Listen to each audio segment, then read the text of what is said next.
Enquanto a opinião pública se dividia e o governo tentava manter as aparências, milhares de soldados voltavam para casa, mas não como heróis. Voltavam como sombras do que já foram, sofrendo de um distúrbio que ainda nem tinha nome oficial, o que mais tarde seria reconhecido como TPT, transtorno de estresse pós-traumático. Veteranos do Vietnã relatavam alucinações, surtos de raiva, insônia crônica, ataques de pânico e surtos violentos. Muitos não conseguiam se reintegrar à sociedade e acabavam nas ruas, nos becos das grandes cidades ou em prisões, vítimas da própria dor. Ao invés de reconhecimento, recebiam olhares de desprezo, eram chamados de assassinos, estupradores, máquinas de matar. A sociedade americana, cansada da guerra, passou a desprezar seus próprios combatentes, como se eles fossem os responsáveis pelo pesadelo coletivo. Um erro trágico que deixou milhares abandonados ao silêncio e à solidão. A imprensa como arma, o papel decisivo da mídia na guerra. Durante a Segunda Guerra Mundial, a imprensa americana servia como apoio moral. No Vietnã, tudo foi diferente. Pela primeira vez, jornalistas tinham acesso direto ao fronte, sem censura rígida do governo. Isso significava que, toda noite, as atrocidades da guerra invadiam a sala de estar dos americanos pela televisão. As imagens eram cruas: sangue, corpos, vilas destruídas, soldados gritando em agonia. O noticiário deixava claro: essa guerra não era um épico heróico, era um massacre caótico.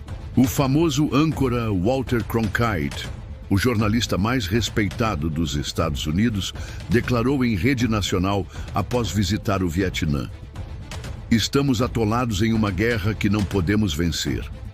Essa declaração teve um impacto tão grande que levou o presidente Lyndon Johnson a comentar: "Se perdi Walter Cronkite, perdi a América." A partir dali, a imprensa se tornou um dos principais motores da oposição pública à guerra. O custo econômico. Uma guerra que sangra os cofres dos Estados Unidos, enquanto o Vietnã consumia vidas, também devorava recursos. O custo da guerra ultrapassava os 140 bilhões de dólares, um valor astronômico para a época. Escolas deixaram de receber investimentos. Hospitais caíram em decadência. Programas sociais foram cortados. A pobreza crescia nas periferias das grandes cidades americanas. A desigualdade racial piorava e uma pergunta ecoava entre os jovens e os marginalizados: por que temos dinheiro para bombardear o Vietnã, mas não para alimentar nossas crianças? A guerra já não era apenas impopular. Era vista como imoral, racista e injusta.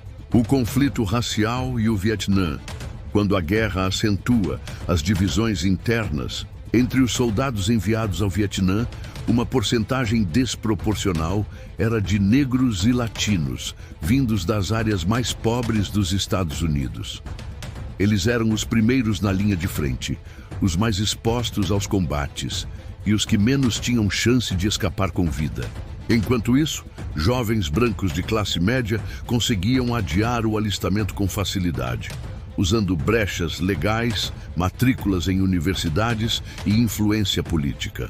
A guerra, portanto, escancarou um abismo racial já latente na sociedade americana.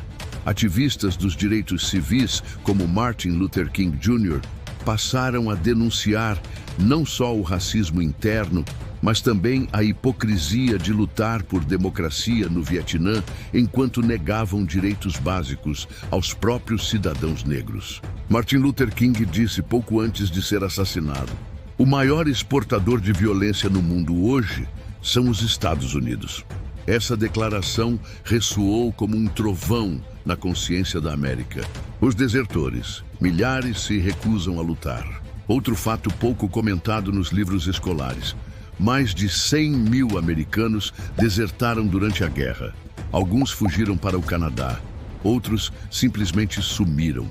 Alguns se alistaram e, ao chegarem ao Vietnã, recusaram-se a combater. Era uma crise moral sem precedentes. O país estava mandando seus jovens para matar e morrer por uma guerra sem propósito claro, e muitos simplesmente disseram não. Essa deserção em massa aumentou ainda mais a sensação de colapso interno. O patriotismo, outrora inabalável, estava rachado. A arte e a música contra a guerra.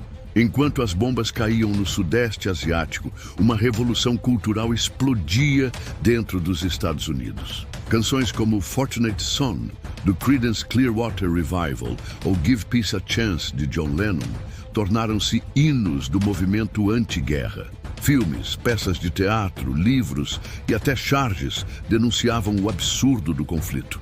Woodstock, o festival que reuniu 500 mil de jovens em 1969, não foi apenas um evento musical. Foi um grito coletivo contra a guerra e o sistema.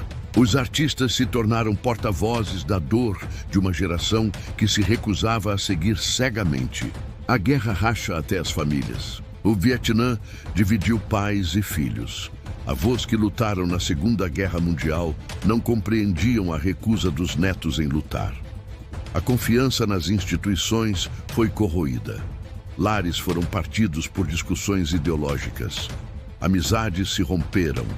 Igrejas se dividiram. A guerra não era apenas externa. Ela havia entrado no coração de cada lar americano. Conclusão parcial.